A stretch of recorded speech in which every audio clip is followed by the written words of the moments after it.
bata at guro ang makikinabang. At syempre, ngayong araw po ito, andito ang ating tagapamanihala ng mga paaralan sa Luzon na General Trias, Sir Ivan Roy Motivo. Maraming pong salamat. Sa ating SGOD, EPS, Ma'am Liza, ating Ma'am Leia ng Sokmo.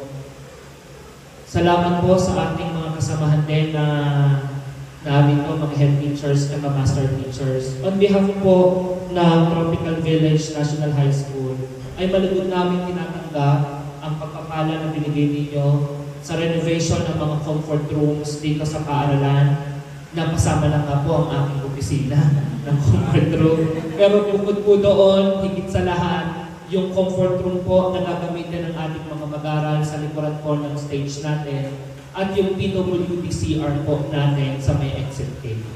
Alam po natin na ang bawat bagay na ibinibigay ng mga stakeholders po sa paaralan, wala pong maliit, wala pong malaki. Kasi ang paniniwala namin, pag ito ay pinagsama-sama natin, maraming mga bata at maguro ang mga makikinabang. At kami po ay isang testamento sa inyong vision bilang isang cooperative.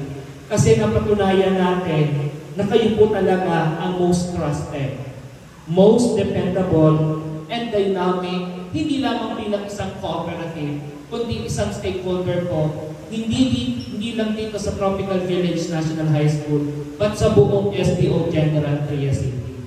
Marami pong salamat sa pagbibigay ninyo ng inyong vision and mission at kami pong paaralan ay nakinabang po doon.